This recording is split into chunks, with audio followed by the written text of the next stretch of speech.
Hello, everyone, and welcome. Welcome to Textile Talks. My name is Marin Hanson. I am curator of international collections at the International Quilt Museum, located at the University of Nebraska in Lincoln. The International Quilt Museum proudly stewards and exhibits the world's largest collection of quilts and related textiles, which span centuries and over 65 countries. If you love quilts and you aren't already a member, we'd love to have you join us. Visit our website at internationalquiltmuseum.org. I'm going to go ahead and start sharing while I continue our information here. The starting video that you just saw highlighted our sponsors, but before we begin, I would like to recognize and thank the organizations that partner with the International Quilt Museum to bring you Textile Talks each week. Quilt Alliance, SAQA or Studio Art Quilt Associates, and Surface Design Association. We are honored to bring you free and inspiring programming each week with the help of our sponsors. We couldn't do it without their generosity and generosity of viewers like you. Just a couple of housekeeping reminders before I introduce our program. Please use the Q&A for questions, and we will have some time at the very end to answer any questions you may have. The chat box is for greeting others, and the survey is for commentary and ways in which we can improve. If you prefer not to see notifications from the chat, you can click on the chat button to toggle them on or off. The live captions make Textile Talks accessible to a wider audience. If you prefer not to view captions, you should be able to turn them off. And now to our program for today. I am joined by Professor Emira Ibrahimpasic, and we are talking about a project we've been working on together for over the past more than 2 years, in which my museum, the International Quilt Museum, and Emira's academic home, the School for Global Integrative Studies, both of which are part of the University of Nebraska in Lincoln, have partnered with Saitama University of Japan to create collaborative museum experiences for US and Japanese university students. In these experiences, quilts are the primary material focus, but the larger goals of the project really are focused on creating space for cross-cultural learning and sharing. So, Emira, welcome today. Thank you so much for joining me. And we're just going to give you a sort of an overview of our project and show you some really pretty pictures of some fantastic textiles as well. And I just want to say hi. Thanks for having me. I'm really excited to be here. I'm so excited to see people from all over the world zooming in with us here today. It's really exciting. Yeah. Sounds like it's cold and wet and rainy everywhere around the world. If anybody else like me is in the Midwest, having some crazy wind right now. So some troubled weather across the country. So to begin with, I just wanted to mention the International Quilt Museum mission, which is to build a global collection and audience that celebrate the cultural and artistic significance of quilts. So audience is a really important part of that. And one of our core audiences, we have many audiences, but one of them is right on our own campus, the students of the University of Nebraska and in Lincoln. And so our vision is to see our museum as a dynamic center of formal and informal learning. And so we work with various colleges and departments across the campus. Emira is with the School of Global Integrative Studies, but we also work with departments like Textiles, Merchandising, Fashion Design, TMFD, with Fine and Performing Arts, with the College of Arts and Sciences. So it's really our goal to make our resources available to as many students and professors on campus as possible.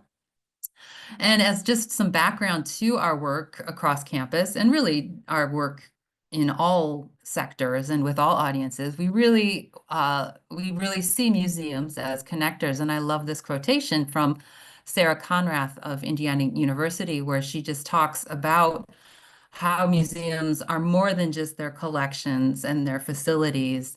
It's about the visitors. It's about engaging them in relationships. And those relationships are give and take. And I just love her phrase that museums can be weavers of the invisible strings that connect us all. And that really is true. I think we would all agree. And that's why we go to museums. We want to feel connected to other people around the world, and then also to the people we're visiting the museum with. They can be real bonding experiences for visitors. And as just a little bit of proof or evidence of the importance of museums as connectors, Wilkening Consulting works with American Alliance of Museums and does lots of data collection surveying. And they've found that, 80% of museum goers think that museums have an important role to play in helping people connect to humanity. So I think, yeah, museums are just a critical hot point for people to come together, exchange information, learn new things. And we really, at the International Quilt Museum, strongly believe that. And I think all of us here on this textile talk would also believe that textiles are connectors. We're all textile enthusiasts here. And I'm sure we've seen in our lives many ways in which textiles can connect people. Here are this is sort of some stereotypical examples. Seeing some quilt makers gathered around a quilting frame. The quilting bee has been sort of mythologized in American quilt history and maybe didn't happen quite as often as maybe we would like to think, but they happened nonetheless. And they were really a moment for people to come together and not just quilt, but share information, connect with each other, make new bonds. If someone new came into the community, they might be asked to come and quilt to get to know people. So quilts can connect people that way. More sort of up to date, we can think of the large quilt exhibitions, jury competitions that take place, such as the Modern Quilt Guild's, their annual gatherings.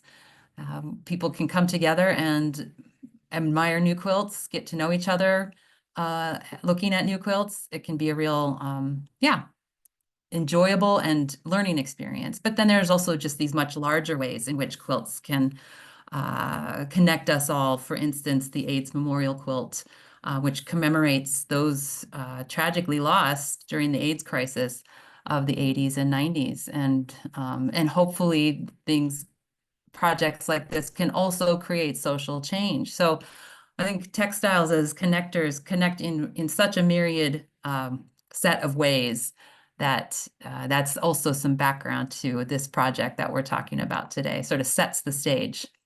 And so really this program that Emira and I are going to be talking about kind of came about in the tail end of the height of COVID pandemic, especially the height of people staying at home to a great extent. I was speaking with a colleague in Japan, and we were both just really wishing we could get back to exchanging in person information about our quilt collections or about our students. And she was saying, I just would love to be able to bring some of my students, maybe for an internship at your museum, something like that. And I think a lot of us were feeling in that way. Textile talks were really born out of COVID lockdowns and people needing to, be at home most of the time. So I think we all thrived because of online programming like Textile Talks. But as you can see in this chart at the bottom from Culture Track, and it's an organization that takes data, takes surveys about cultural and arts related topics. There was a real jump between the first wave of COVID and the second wave, where people were initially feeling all right about staying at home, and then it really jumped to where they wanted to be at a musical performance or at a museum or at a theater. So this was the moment when we really started thinking about developing this class, wanting to be in person, wanting to have our students be able to exchange in that way. So our project is called Stitching Culture, US-Japan Quilt Exhibit Collaborative, and it started when I approached Emira and said, hey, would you want to partner with the Quilt Museum on a project where we bring in students from Japan, and they work with UNL students to learn about museums and learn about textiles and learn about quilts. And Amira, you said yes, which was awesome.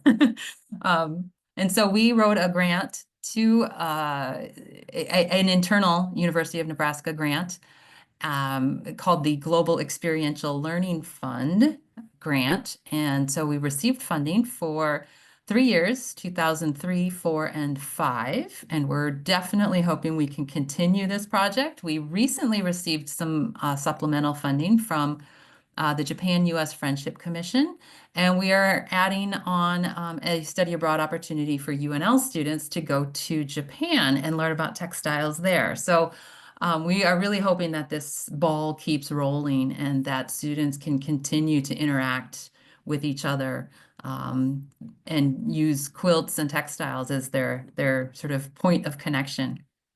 Well, I was just going to say, Marin didn't just find me on the street. I was Right. I'm actually on the board for the International Quilt Museum, and so that's how we had met.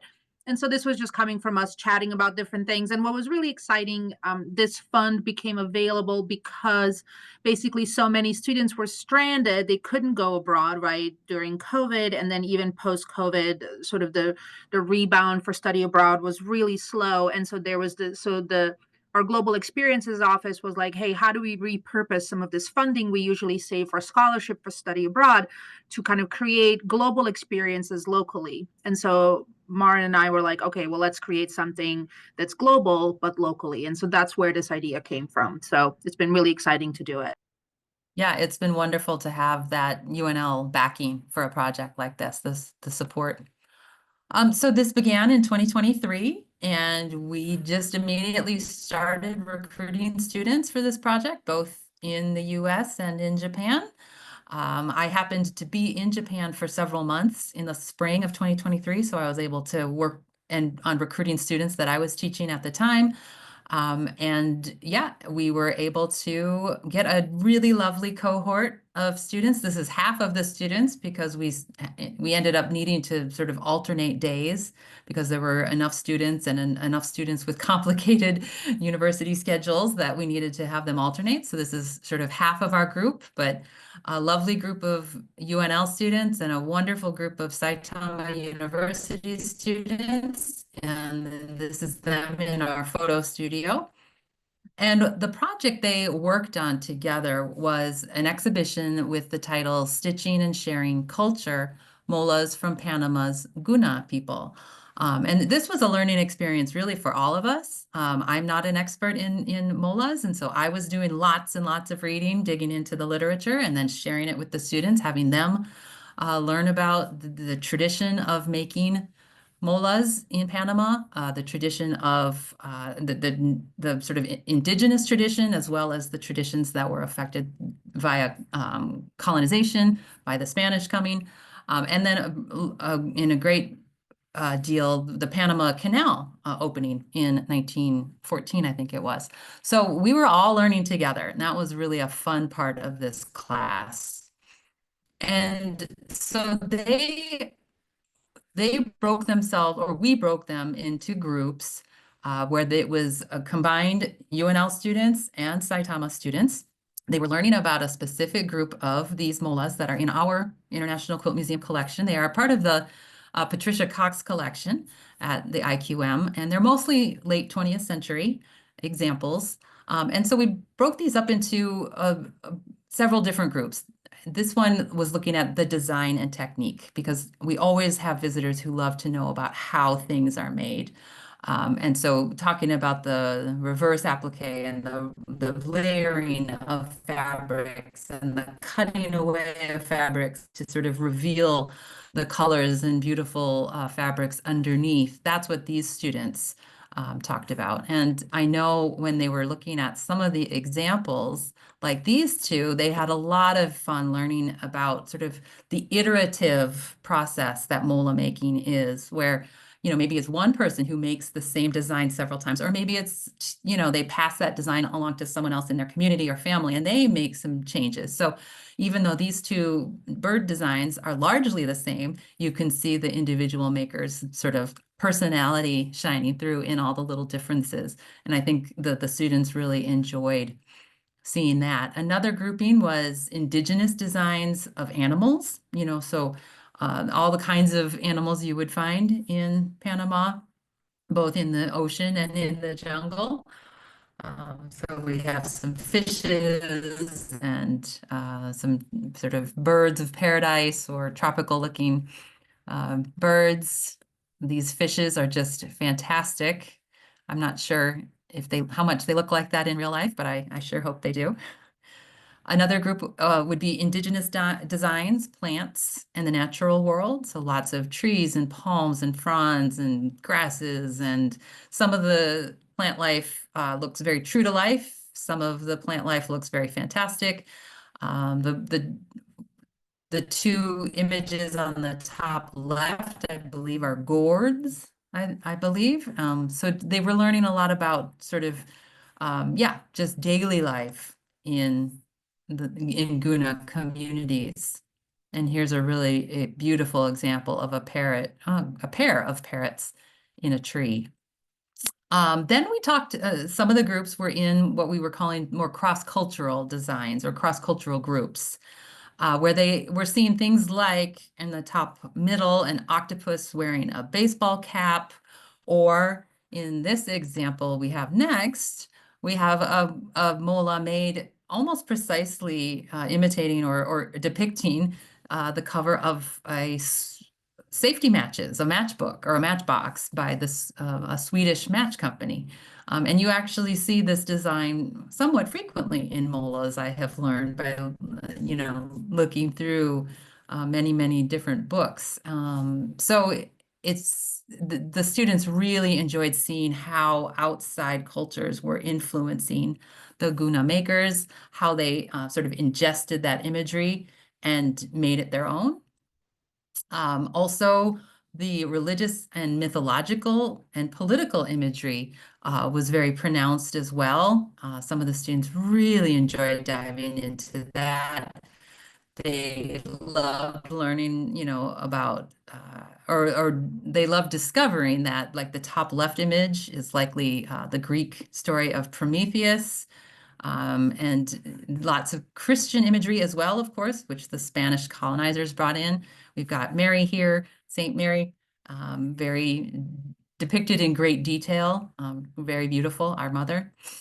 And then the final group, and I hope Emira can jump in and with some recollections here too, is about cultural appropriation. So we really wanted to get the students thinking about when is it appropriate to use imagery from the artwork of other people in your own world? And is it in your own artwork, or is it in widely available commercial objects, which you see here?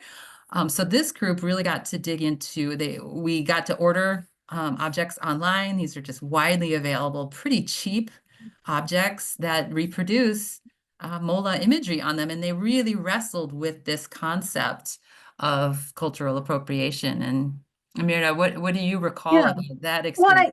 I think one of the things that I wanted to kind of point out is that students did a lot of reading sort of about curating exhibits, textiles, etc. But we also had him thinking about cultural appropriation from an anthropological perspective, sociological, sort of social sciences perspective. And one of the things that we wanted him sort of to think about, a lot of these items came from Amazon, for example, and so they are widely available. And we wanted to think about, who benefits from these reproductions, right?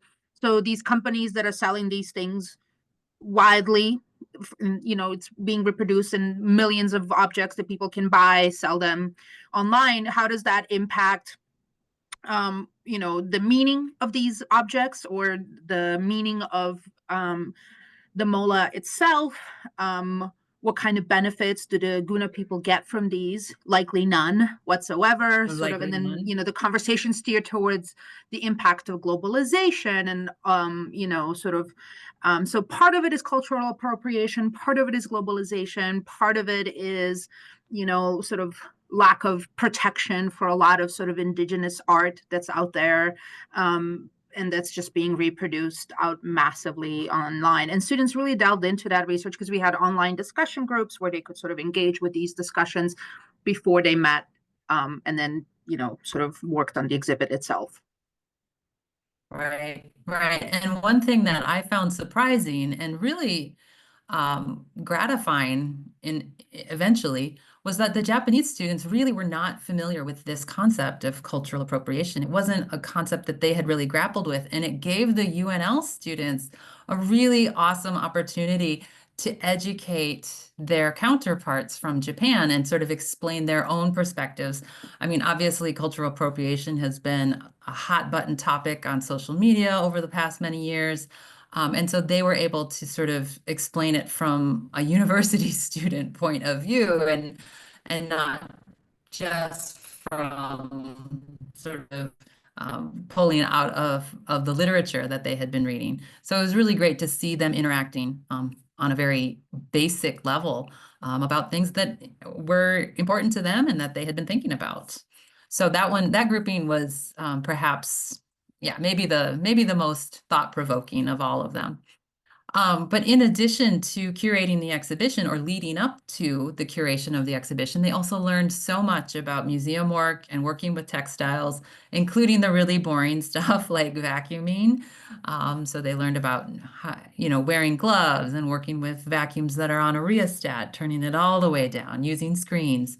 And so they got to see all the sides of museum work, the glamorous and the not so glamorous. They worked together on documenting the quilts, doing condition reports, making sure quilts were in the right shape to be able to go on view. They actually had a lot of fun doing that. And then some of the best parts of the whole class were when they broke out into their groups and just spent time discussing the objects in their grouping, talking about the readings, figuring out what they wanted to say in their museum label. And then just, I think, becoming friends was essentially the part that really sort of warmed my heart as we were going through this experience. They also got to mount the molas, and we found that several of our Japanese students were very precise, and some of them already had some sewing abilities, and so they were able to pin very, very carefully, and they did a fantastic job of mounting the pieces onto display boards. And then with Camilo Sanchez, our curator of exhibitions, they actually installed the exhibition, learned about how we hang pieces in our galleries, learned about lighting and what we do to protect pieces. And here is the final view of the exhibition. They did a fantastic job, the students. And they got to celebrate afterwards with sort of a party, and everyone received a certificate because in Japan, certificates are a very important part of being in a program or going through a process. So everyone received one, and yeah, just lots of friends were made and selfies were taken, and it was, yeah, a really lovely evening. And I just thought I would share some images of other opportunities that they had. And maybe Emira can jump in here because she did the lion's share of planning for all of these extra activities that the Saitama University students got to do with UNL students. Yeah, so part of the grant that we had received was to sort of create a lot of out of class experiences for our Japanese students and our UNL students. So we organized a lot of sort of global cafes. And so you can see here on the left, there was a lot of opportunities for students to get together, just to get to know each other. There was opportunities for them to go and do different activities, both on campus and off campus. The Japanese students were really excited to get to know the city and explore So we gave them tours of different parts of the city and the state. So that was a lot of fun. Could you move to the next slide, Marin? Yeah, And sorry. Yep. so, no, that's all right. And so that was really nice. But we also included a lot of students from across campus, so not just students in our classes. So we opened it up to like our Japanese studies program, as well as any students that were interested in Asian studies programs here on campus. So we usually got really large turnout of students who were just interested in Japanese studies. So it was really interesting to see kind of students who were interested in Japanese studies who would just show up just to meet the Japanese students who happened to be on campus. A lot of them ended up forming these long-lasting friendships and meeting each other in Japan. Some of the students that would come to these events ended up studying abroad in Japan and would connect with these students the following year. So it was really exciting to sort of see that. They were really excited. The Japanese students really wanted to see the cornfields, which there is no shortage of here in Nebraska. So all we had to do was drive like couple of miles outside of the city and we could show them one. So those are just some of the pictures of us driving outside of the city to Yeah, give they them a were little bit of the very taste of Nebraska. They were like super taste of excited about that. Nebraska. Yeah. Yep. No, those were scenes that they were not able to see at home. So, Yeah. um, and I added a slide, Amira, since the last time I saw Oh yeah. you, or since we talked, but we did ask both sets of students to reflect on the idea of sort of cross-cultural interaction and what it meant to them. And we did include in the exhibit some of the things that the Japanese students wrote. And these were a couple that I thought were really great. On the left was Yuto. He was a fantastic student who is going to go on. He's a master's student who's studying English. And I think he's one of the ones who wants to come back to Nebraska.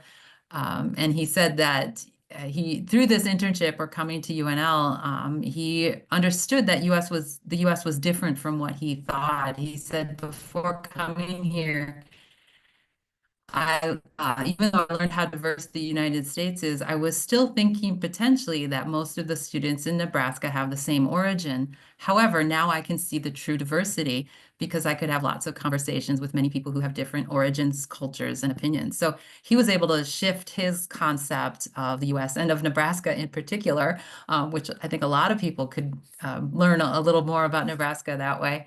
That was Yuto. And then Kana, I thought her response was really good because she sort of reflected back on her own culture then. She was saying that by coming to the US, she was able to appreciate things in Japan, like saying itadakimasu before you eat in Japan, which we don't do in the US. And she was able to appreciate this tradition of sort of showing appreciation for food before you eat it that they have in Japan that we don't here. So it was really great to have them sit back and look at what their experience had meant to them.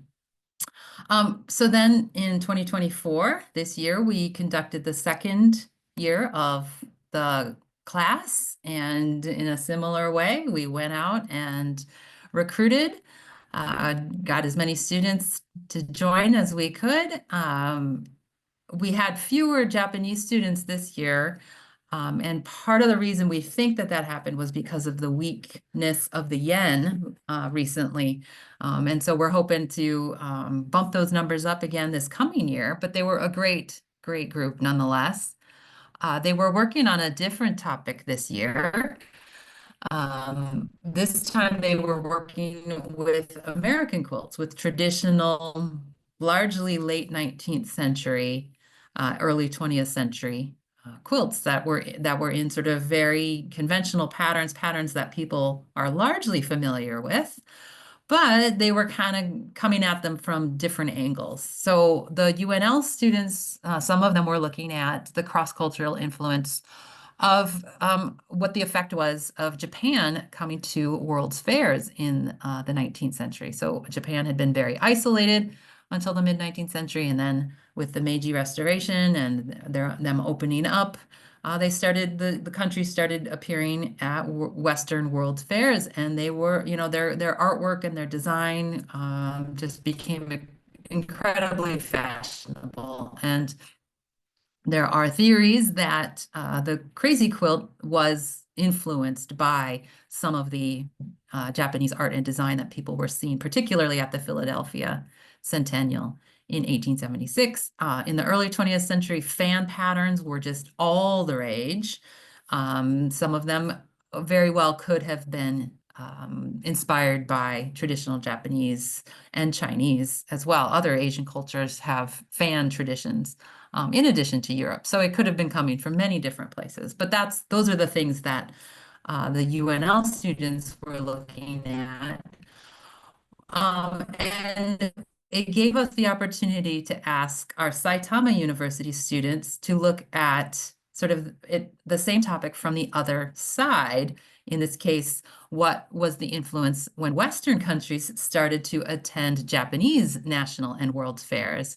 So for instance, you see a print here of the 1890 Third National Industrial Exhibition, which took place in Ueno Park in central Tokyo. So the student in this group wrote about that as their topic. So we were able to sort of look at each of these topics from a US perspective and a Japanese perspective.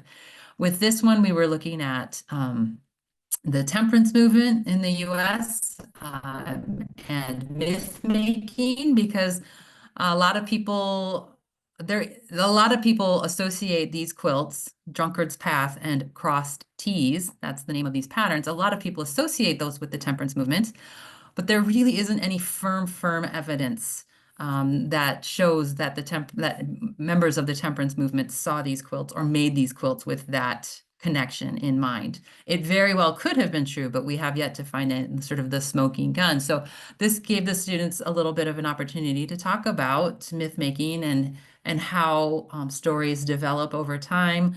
But then also just talking about how quilts have been used as forms of sort of social and political expression over time.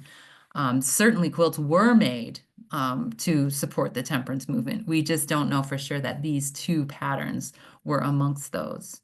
So then we had a Saitama University student talk about the temperance movement in Japan, which I was completely unaware of, but it was definitely influenced by the American temperance movement. So we learned about something completely new, at least to me. Group was looking at design and technology and specifically at vernacular architecture. So the idea of the log cabin pattern and schoolhouse pattern, sort of coming out of a romanticization of American past, looking sort of through rose-tinted glasses at sort of the pioneer past, which was really starting to fade into the distance as America became much more industrialized and modernized. And so they were able to sort of think about the idea of the little red schoolhouse and the myth and the romance, the romance surrounding those ideas, and talking about the colonial revival in tandem, which then allowed our Japanese student to write about traditional Japanese architecture and a little bit about how the traditional Japanese farmhouse has also been romanticized to a certain extent in Japan, but this student felt like maybe not to the same degree that it has been in the United States. And our final group was looking at textile technology and looking at sort of the use of chemical dyes and sewing machines to make quilts. Those technologies became much more common in the late 19th century. The sewing machine became much more prevalent post-Civil War. But they learned about how the early chemical dyes were largely unreliable, or many of them were unreliable over time and in sunlight and through washing. So they learned about some of the different blue dyes, and in particular about some of the green dyes that would fade and the red dyes that would go to tan, things like that. And then we were able to sort of, again, flip that on its head and talk about traditional Japanese dyeing techniques, including, of course, indigo, which is so well known around the world, indigo dyeing from Japan, as well as the sashiko techniques, quilting running stitch sewing techniques that also have become quite well known here in the West and practiced by many people here in the West. So again, that exhibition, we were really hoping to provide that the flip side, providing a U.S. perspective and and a Japanese perspective for each of those topics. But just like the year before, the students not only engaged in the, high-level thinking and conceptualizing and writing labels, but they also needed to do things like vacuum quilts. So these are shots in our workroom. This is the room that our collections care staff work in every day, our volunteers. We have a really wonderful group of volunteers, not only docents in the galleries, but folks who come and do this every day, refolding quilts, vacuuming them, all the fun stuff. And just like the year before, they were able to be involved directly in the exhibition installation experience, which is always a lot of fun. And Camilo, again, our curator of exhibitions, he always makes it a good time. He makes it not stressful. He always includes them in the activities. So I think it makes it really, really gratifying for them to be so hands-on through the whole process. And again, I'm going to ask Emira to jump in and talk a little bit about some of the extra activities that the site university students got to engage in. Yeah, so one of the things that we had learned from the year before is that the Saitama students just wanted more additional activities to have to do during the day. And so we had organized sort of formal English and cultural language courses for them right here at the School of Global Integrative Studies. And so I had contacted a colleague who is an excellent ESL teacher. So she came and sort of engaged with them every day so they can sort of practice their English in a more formal status. And then we here at the School of Global Integrated Studies are also home to the Eloise Kruger Gallery of Miniatures. And so we have this really sort of a tiny little museum for tiny little miniatures, which is really great. And so we actually got them to work on the miniatures and create their own boxes so that they could display them at the IQM as well. And so they got to help our curator here in the miniatures in the gallery. And then this is the exhibits that they created of the miniatures that we house here at the collection. And then those were displayed along with the quilts at the quilt museum. And then both of these exhibits that they created were also included tiny little quilts as well, which was really adorable. So, but they got a chance to also work in a different setting, which was also a museum, but it was a different type of a museum. So they got a chance to work with different kinds of material collections, but also sort of work and gain some additional experience. Yeah, and for any of you out there who are miniature fans, I imagine there's probably some good crossover between textile enthusiasts and fans of miniatures. I put the URL down there. You'll want to check out the Kruger collection. If you like miniatures, they have an online database. You can dig through and look at it's fascinating. And largely collected by one woman. So yeah, go ahead and take a look. You'll dive in and you may not come out for a while. And we have it open every day, so you can come here anytime. We're here if you happen to be in Lincoln, on the 8th floor of Old Father Hall, right here on UNL campus. Yeah, and it's really, really fun.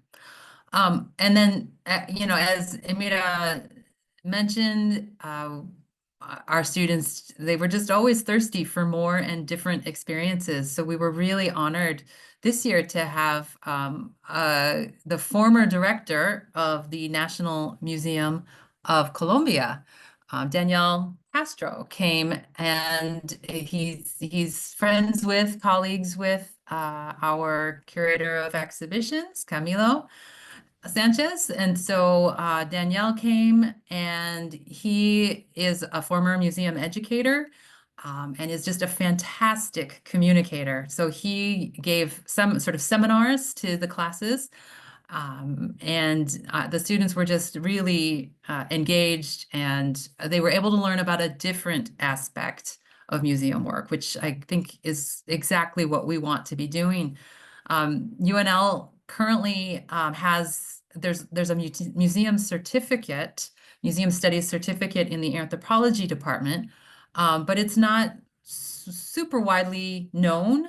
I think across campus, there used to be an actual graduate degree in museum studies, and the university no longer has that. So I think what we're hoping to do is provide a little bit of that information and experience for students who are interested in museum work.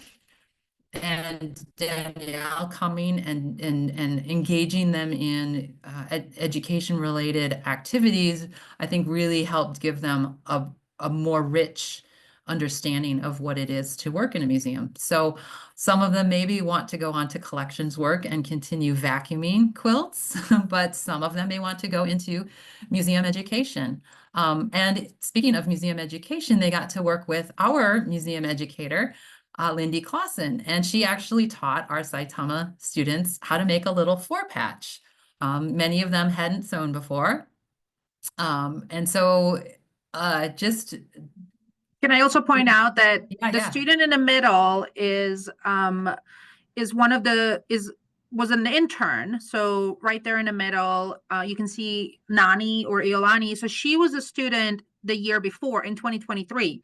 So she was a student in 2023 as part of this class, fell in love with the museum, and then secured an internship and came back to become an education assistant with Lindy. And then she got, so kind of a full circle. She's now applying for master's programs in museum studies. So I just wanted to point out just like how this one class can sort of transform entire sort of academic trajectory for a student, can kind of help them get an internship, practical experience, and sort of help them kind of get on with their career plans down the line.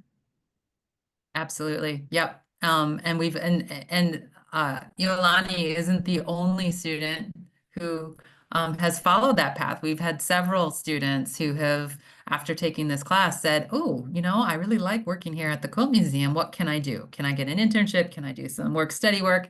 So yeah, it's been a fantastic way for us to connect with students in sort of less formal ways. In 23, there were 3 students that ended up getting internships, and then this 24, there were 2 students that got the internship immediately after the class, because the class was 5 weeks long. So it was really exciting to see this sort of full circle happen immediately. Absolutely. And another activity that our Japanese students this year got to participate in was Lindy, our education coordinator. She, for the last 2 years, has had the Quilt Museum be part of Welcoming Week, which is a nationwide, it says week, but it often turns into a month, but it's a nationwide effort to welcome people from outside the U.S. who have immigrated for whatever reason to the U.S., to various communities, and Lincoln is a very welcoming community. And so we had an event in which people from lots of different cultures, I'm just thinking of a few, Colombia and Mexico and Marshall Islands, and several others, but including our Japanese students, brought a textile from their home culture with them and talked about it, or they wore clothing from their home dress. So it was a really fantastic event, and I think Japanese students were kind of honored to be a part of that, and they had a lot of fun. Just about sort of the Welcoming Week is celebrated nationally, I believe, sort of like the second week of September to the third week of September every year across the United States. And so Lincoln, Nebraska, and then the state of Nebraska, if you weren't familiar, has been in the top 5 states for refugee resettlements for like the past decade. Per capita, not per numbers. Obviously, we're not a very large state. We're not like Texas, for example, which receives a lot more refugees in terms of numbers, but per capita, we do. So we have a very sort of large number of immigrants and refugees who live in Lincoln and across the state. So that's why we tend to celebrate Welcoming Week quite a lot across the city. And so that's why it's interestingly enough, our exhibits have actually fallen on welcoming week both years. And so now we're like, it's going to be like that every year going forward. So it's really Right. exciting that We'll it's just, been happening like this. We're just going yeah, to keep going with it. we'll just, yeah, embrace it. And so, yeah, many people are, I think, surprised to learn about the ethnic diversity of Lincoln, Nebraska. So then, yeah, we had an opening again, same as the year before, where everybody got to celebrate the exhibition that they had worked so hard on. They all received certificates. And I think everybody ended up feeling very gratified and proud of the work they did, which they should. It was a really, really fun event. And of course, we had to take them to see Nebraska corn because I think they had heard from the students the previous year that that's something that you just kind of do. So maybe like welcoming week, this will become maybe a part of our annual activities. So there are our Japanese students jumping for joy in front of corn. And this You're a little time bit in front of delayed. an, yeah. And then, so the next year, just giving a real quick sneak peek, the focus will be on China. On the left is a modern Chinese piece. Wu Weixin is an artist from Guangdong province, or yeah, from Guangdong province. And he's making quilts in this very modern format. And I will be curating an exhibition of work called Chinese Quilts Today. So focusing on what's happening right now in China in terms of quilt making, which I think is going to be really exciting. And so we thought that the students could curate an exhibition of other Chinese pieces. So on the right is a piece that looks like it's been worn quite a bit, it probably has been, which is actually fantastic. They'll be able to talk about the use of these quilt covers in China. So these are, and this is an example of a quilt cover that was made in southwestern China, probably by a member of one of the many ethnic minority groups that live in that part of the country, maybe the Zhuang, maybe the Bui. I can't remember precisely on this piece, but it will give the students an opportunity to learn about a new country, about a new country's quilting and patchwork and applique traditions, and it will complement our exhibition of what's happening today contemporarily in China. So I think it's going to be fun for the students to be able to, again, sort of compare and contrast and respond to other things happening in the museum. And we wanted to close our talking today by just presenting some of the student feedback. We already talked about how many of the students, several of them wanted to do an internship following up after this. So that was a really a very noticeable impact that the class had on students. But we also heard from some of them in emails or just in person. And it's so gratifying to know that the students found this experience to be so profound. I think it means that they will look at textiles and quilts differently moving forward. They now have an appreciation for the kinds of history that can be learned via quilts and the different lenses that can be used to examine quilts, the different cultures that we can learn about by looking at their textiles. So for instance, Brooklyn said that she thinks the museum is really something special that she wants to share with other people, and that's fantastic. We're always looking for students to bring in other students to our museum. Makeja said it was truly one of the most memorable and rewarding courses that he has had at UNL. And Lucy, who was a student last year, said she just hadn't really even thought about museums as a career path before. We really sort of shifted her whole vision of what it meant to study material culture and what you could do with that in a longer term sort of career pathway. So It's just so gratifying to know that we have impacted students that, and our Saitama students also provided some thoughts afterwards. Ane, she said that she hadn't really known about quilts before, but became interested in them, and she said that the time that she spent working at the IQM and interacting with UNL students will be irreplaceable in her life. Aya, I loved her comment that she said that she got a new point of view, which has enabled her to enjoy going to exhibitions even more than she used to. And finally, Kana, she was such a sweetie. She said it was so interesting. She loved the experience and she wants to bring her mom to the IQM in the future. So these are the kinds of things that we hope our class, the ripple effects that we hope that our class will have, that people will bring others, moms, family members, friends, bring them to see the IQM and share with them how they now see textiles differently.